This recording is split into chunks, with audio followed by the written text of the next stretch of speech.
Oi, oi, oi! Fala pessoal, tudo bem? No vídeo de hoje eu quero trazer o seguinte tema: você não vive apenas o que Deus disse, mas também vive o que você mesmo diz. Vem comigo para Marcos capítulo 11 e vamos ler a partir do versículo 12 ali para a gente ter um contexto.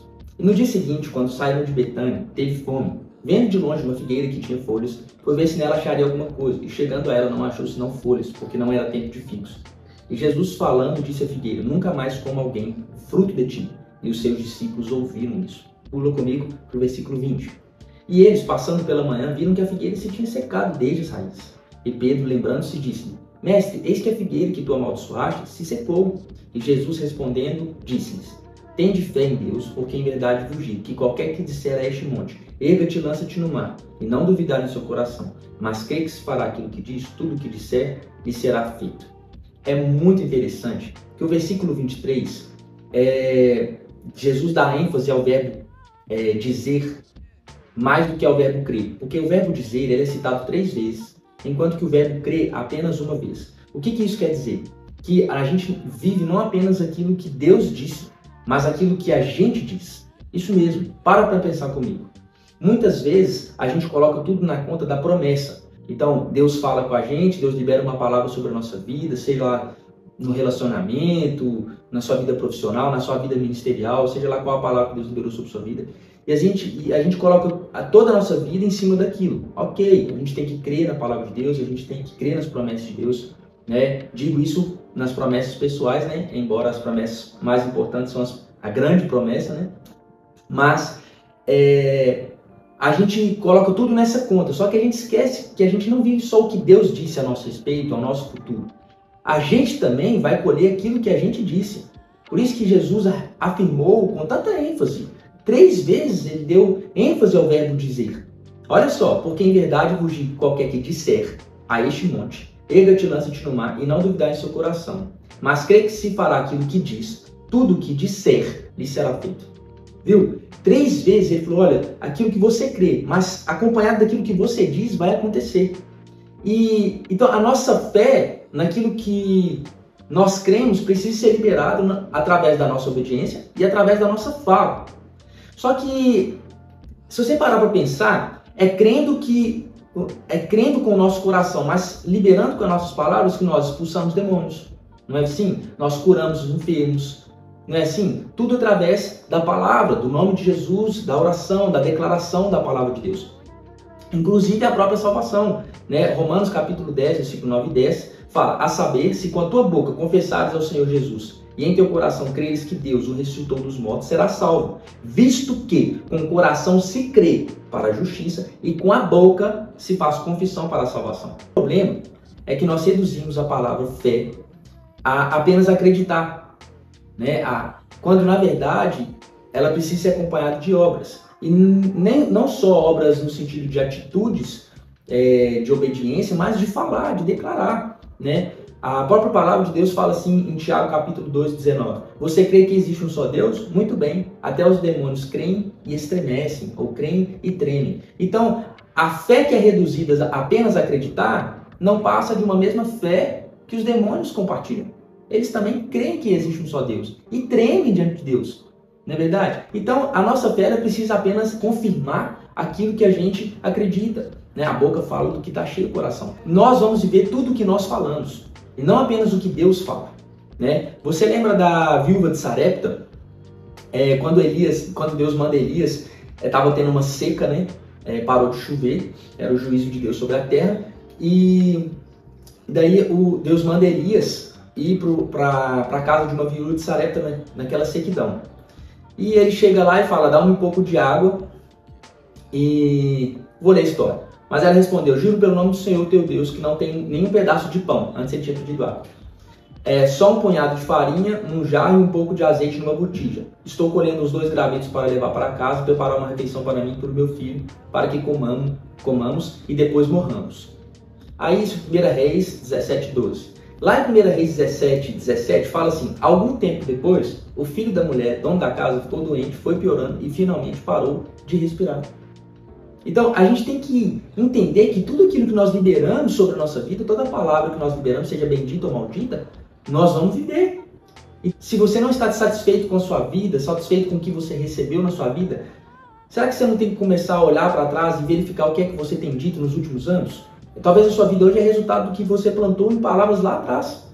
E às vezes você fica esperando assim, poxa, mas Deus falou que ia acontecer isso, Deus me prometeu aquilo, Deus me prometeu aquilo. E abre parênteses, a gente sabe que existe as provações, a gente sabe que existe o tempo, né? A gente sabe que existe a prova do tempo, a prova da própria maturidade para a gente alcançar algumas coisas, mas fecha parênteses. Mas às vezes, não, às vezes a gente também está negligenciando a nossa palavra. Deus prometeu. O problema é que Deus liberou uma palavra bendita sobre nós, mas o tempo inteiro nós maldizemos a nossa vida. A própria palavra de Deus vai falar assim, ó, Provérbios capítulo 18, versículo 21. A língua tem poder sobre a vida e sobre a morte, e os que gostam de usá-la comerão do seu fruto. A sua vida tem tido gosto de quê? Talvez a gente coloca tudo na culpa do Senhor, ou então tudo na culpa de Satanás, né? Mas e a nossa responsabilidade diante da nossa própria vida? Como que fica? A palavra de Deus diz em Gálatas, capítulo 6, versículo 7, não se deixe enganar, de Deus não se zomba, pois o que o homem semear, isso também colherá. Muitas vezes, nós estamos perdendo as bênçãos de Deus, não é porque Ele não quer nos abençoar, mas é porque nós não estamos dizendo, nós até cremos na bênção de Deus, mas nós não declaramos as bênçãos de Deus sobre as nossas vidas. Tiago, capítulo 3, versículo 2, também diz assim, todos tropeçamos de muitas maneiras. Se alguém não tropeça no falar, tal homem é perfeito, sendo também capaz de dominar todo o seu corpo.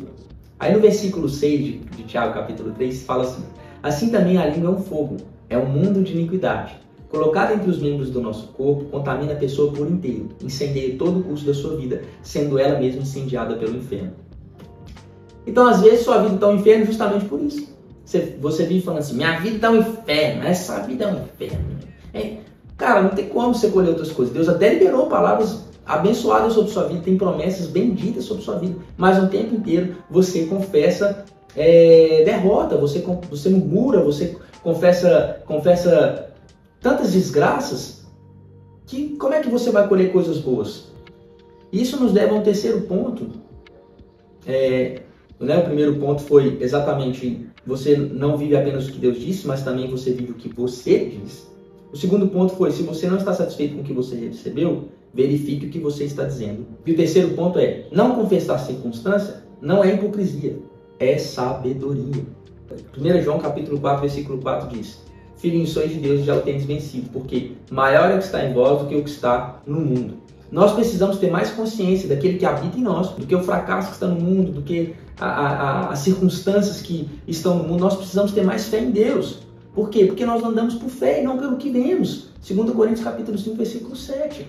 Nós não podemos ficar confessando o tempo inteiro circunstância. Então, não confessar a circunstância não é hipocrisia, é sabedoria. Vou dar um testemunho aqui. Eu lembro de uma vez que eu tive ler nos 2 polegares, né? Lá para 2014, assim, eu tive ler nos 2 polegares e eu comecei a ler lesão por exercício repetitivo. E é uma doença que não tem cura.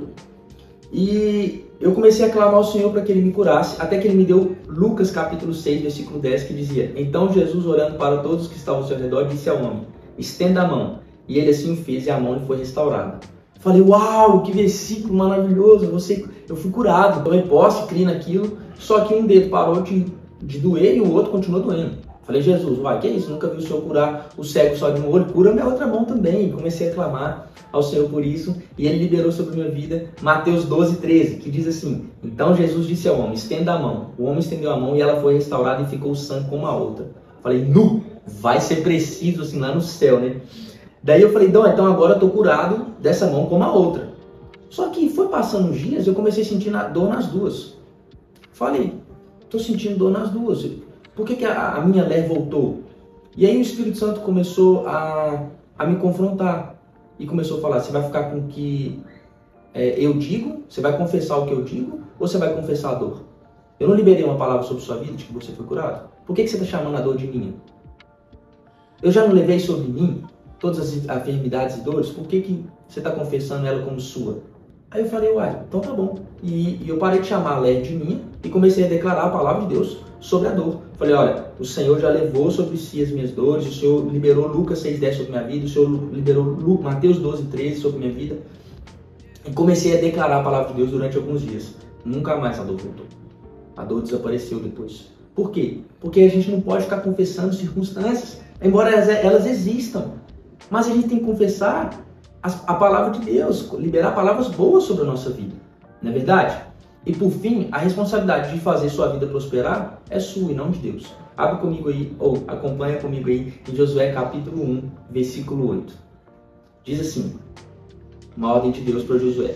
Não cesse de falar deste livro da lei. Pelo contrário, medite nele dia e noite, para que você tenha o cuidado de fazer segundo tudo que nele está escrito. Então, você prosperará e será bem-sucedido. Essa palavra meditar aqui, no original, significa proclamar, proferir. Deus está sendo redundante aqui, ele está dando ênfase aqui. A palavra falar. Então, quando ele fala, não cesse de falar deste livro da lei, pelo contrário, medite nele de dia e de noite, ele está falando, fale desse livro de dia e de noite, para que você tenha cuidado de fazer segundo tudo que nele está escrito, então você prosperará e será bem-sucedido. Aí eu te pergunto, a responsabilidade da nossa vida ser próspera é nossa ou é de Deus? É aquilo que a gente libera. Essa é a chave. Aquilo que a gente libera sobre a nossa vida, sobre os nossos filhos, sobre a nossa esposa, sobre as nossas finanças. É aquilo que a gente declara que a gente vai viver. Comece a declarar hoje, irmão. Palavras bênçãos sobre sua vida. Você está montando uma casa, não começa a falar assim, estou montando aos pouquinhos, né? Aos pouquinhos a gente monta a casa. Não, por que aos pouquinhos? Por que tem que ser aos pouquinhos? Então você vai montar a sua casa aos pouquinhos. Porque você acabou de liberar a palavra sobre o seu futuro, que você vai montar a sua casa aos pouquinhos. Por que você não libera assim? No tempo de Deus eu vou montar minha casa. Você não começa a declarar, a exercer sua fé, sabe? Muita gente fala assim, não, depois que tem filho, você já não come bem direito, você já não consegue usar as melhores roupas. É lógico, porque você fica confessando as circunstâncias, talvez que essa realmente tenha sido sua experiência, mas você precisa ficar confessando isso, liberando isso, não só sobre sua vida, mas sobre a vida do outro. Não, meu irmão. Depois que eu tiver filho, vai ser melhor ainda. Deus vai derramar mais bênçãos sobre minha vida ainda. Nós vamos vencer, nós vamos ter saúde. Começa a declarar, cara. Começa a declarar. 1 Pedro capítulo 3, versículo 10, para finalizar diz: pois quem quiser amar a vida e ver dias felizes, guarde a sua língua do mal e os seus lábios da falsidade. Irmão, o segredo de viver dias felizes está na sua língua. Deus libera promessas sobre a nossa vida, amém. Mas essa é só uma parte. Nós também somos responsáveis por viver uma vida feliz, por viver uma vida próspera, através daquilo que nós falamos. Amém? Então vigia com sua língua, irmão. Vigia com sua língua e tenha uma vida abençoada por Deus e por você mesmo. Amém? Jesus te abençoe. Valeu, falou!